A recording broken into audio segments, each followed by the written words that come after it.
Apparently, I'm a big nerd because I am so excited to talk about names today. I love naming characters. I love talking about what names I like and don't like. Unless I have to name my own little baby and I'm sitting in the hospital and I need to fill out a birth certificate, that's too much pressure. Otherwise, I think it's really fun. Whether you really enjoy naming characters or it's just a box that you have to check off, I think it's really nice to have sources of inspiration that you can go to. So I'm really excited to share 3 with you today, along with certain websites and links that I think you'll find really helpful. But first, my name's Valerie, and this is The Messy Authoress. Welcome. When I wrote my first novel, I got feedback that all of their names sounded the same. Now, I disagreed with that then, and I still do, but I think it goes to show that if all your names are just coming out of your own head, they're not going to sound as diverse and varied as they would if you drew from different sources. Now, my first source is going to be the most controversial, and it's also the least concrete. So if you don't love it, stick with me. But it is one that is fun because it leaves little Easter eggs behind, which I enjoy personally as a writer. So this first novel that I already talked about, I picked the name Olivia for my main character simply because I like the name Olivia. But for some reason, it immediately got shortened to Liv. You know how characters like to do their own thing. And I thought that was funny because I happen to have a niece named Liv. Her name's not Olivia, it's just Liv. I had the thought, well, if I ever get this published, I'm gonna call her and ask her if I can use her name. Spoiler alert, it didn't get published. But it gave me this idea because I am a proud aunt to lots and lots of nieces and nephews. I have over 40 on just my side, plus my husband's side. And so I thought, why don't I use at least one name of one of my nibblings in every single one of my books? And I have ever since then, and I really enjoy it. Now, some people will tell you, do not use names of people that you know. And there certainly are some pitfalls and some things to be aware of, but I think as long as you are aware of them, it's okay. So first of all, we don't want to hurt anybody's feelings, obviously. I do think it would be weird if I had a terrible villain and I gave them the same name as one of my children. I wouldn't do that. I don't suggest it. The other problem is if you are using someone's name and they think that you are writing them, that might get kind of dicey too. So I think it's really important to have a separation of the character and the name and the real person. Wait, did I say that right? I think it's really important that you separate the name from the person that inspired the name. With my niece Liv, she wasn't anything like my character. My character was in high school. She was super into drama. She had all these things going on. My niece Liv at the time was in elementary school. She was a completely different person in a completely different world. So I don't think that it ever would have come across as me saying certain things about Liv or defining her in a certain way. Likewise, if I, as the writer, start to get confused about who I'm writing, I am not going to be able to write as authentically. The character needs to be the character. So if I named a husband character Brad, which is my real life's husband name, and I might be like, well, I don't want Brad to do this mean thing because Brad would never do that in real life. But it's well, no, but this person can't be Brad. He needs to be his own character in this book. And so you do need to really make sure that is separated for yourself. So I think it's important when you use the name to make the name so different, or to use it on a very different character than that real life person, if that makes sense. So the first source that I'm talking about is a pool of names from people you know in real life. So for me, that pool was nieces and nephews, but you could go through your high school yearbook and look for people that you went to school with. You could use an old team, especially if you're writing about a certain sport, maybe all the people you competed with. That could be really fun. I have a really good friend in my writers group who once promised the class when she was teaching that someday she would use every single one of their names in a book. And again, nobody really knows that, and I don't know her student's name, so she's not infringing on privacy or anything like that, but it's just this little Easter egg just between her and her students, and I think that's really fun. Number 2 is much less convoluted, I promise. Going to baby name meanings to find something that matches the characteristics of the person that you're writing. So I'm talking go to an actual baby naming website and look at their category lists. So for instance, thebump.com has a list that says gothic names with dark meanings. So that might really help a certain evil character that you're writing.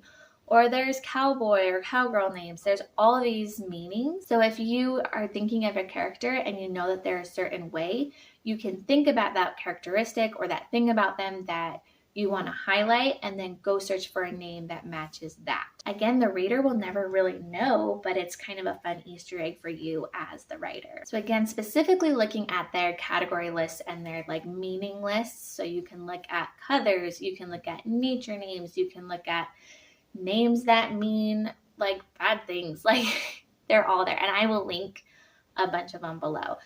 Nameberry, The Bump, babynames.com, and you can look for really specific lists and categories that will help you. Now, what if you're writing sci-fi or fantasy? That's not going to be as straightforward, but I think it's really fun to look at archaic or obsolete words and look for their meanings.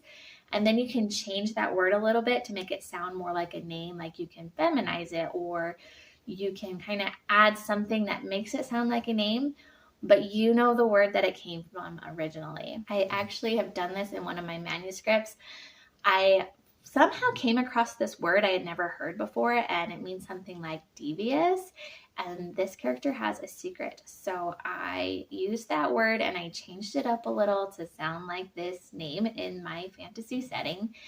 And will anybody ever know where it came from? Probably not, but it helped me find a name for the character. Number 3, this one can be helpful for all sorts of different kinds of names, but especially can be helpful for random side characters that don't need as much thought put into the meaning of their names, but you do want it to sound like a varied cast of different people who are named by different parents. So the US Social Security names website is so helpful for this.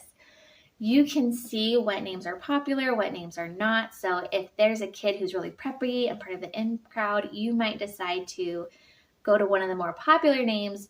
And with this website, you can go to the exact year and look at popularity by year. So you could say, okay, they were born like 15 years ago because this is a popular high schooler, and go to 15 years ago and look at those names to choose from. Or if they're an older character, you can do that too. Or if it's in a different time period, you can go back to the 1910s, whatever. So this is really helpful because it can just get you a variety of names. You can make sure that there are different popularities. You can find a name that you never would have thought of, but it's on the list somewhere. Now, not everyone's going to want a book set in the US, or even if it is set in the US, you might want names that come from different nationalities. And so there are a few others that I will link below. There is a website for France that is very similar, that is in English. I could read it. I found one for Nigeria. There's one for Australia. That will all be linked. Something else that you can use, it won't have the year specifically, but the website behindthename.com is really helpful. You can go to specific countries. They'll also have some categories like biblical. And so if you're looking for a name that goes with like a certain group or a certain nationality, and you're not having an easy time finding a website that works for that, behindthename.com is a great resource. Okay, this is a little bonus that I think maybe combines those last two. I'm so excited because I used to use this website called Baby Name Voyager when I was naming my kids. And you could start typing in a name and it would show you all the names that start with those letters. Like, for instance, my name's Valerie. If I would write VAL, it would show me like Valerie and Valentine and Valeria, and it would show like the popularity, and it would show me different kinds. And so it was really fun and really helpful. It got taken down or something, but I just found it. It's back. It's just called Namegrapher now. Again, link down below. And you can also, I don't know if the old one was like this or if it's new and improved. You can also say it ends with this or it has this in the middle. So not only can you look at popularity of certain names, but if you want a certain sound that you're going for, you can find that. I also typed in red just to see like what name starts with red. And so you could also do a little Easter egg or find a certain vibe. So again, that's Namegrapher if I'm remembering that right. Okay, I hope that you found this list helpful. Please tell me if you've used any of these, which ones you'd like to use, and also if you want, tell me a little bit about what you're writing right now. I think that could be super fun. Until next time, have a good day. If you've made it to the end, congratulations. You get 2 random book recommendations. The first would be a fantasy book by Su Lin Tan.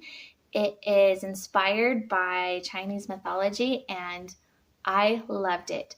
It was a little slow getting into it. I think I had to adjust to the storytelling. I think I was expecting something closer to Western culture. So it did take me a minute to ease into it, but once I was in it, I was hooked. I loved it so much. And apparently it's the first of a duology. I still enjoyed it as a standalone, but I'm really excited to read the next one. The second is How to Keep House While Drowning by Casey Davis. I love this book. I think it has such a good mindset shift if you struggle with not just keeping your house clean, but the shame of not being good at keeping your house clean. It's also really helpful if you have ADHD or ADHD-like symptoms. It helps you have a different mindset. It helps you be compassionate with yourself, and also gives you some really practical ideas of how to handle that. So those are your two book recommendations. Let me know if you've read either of them.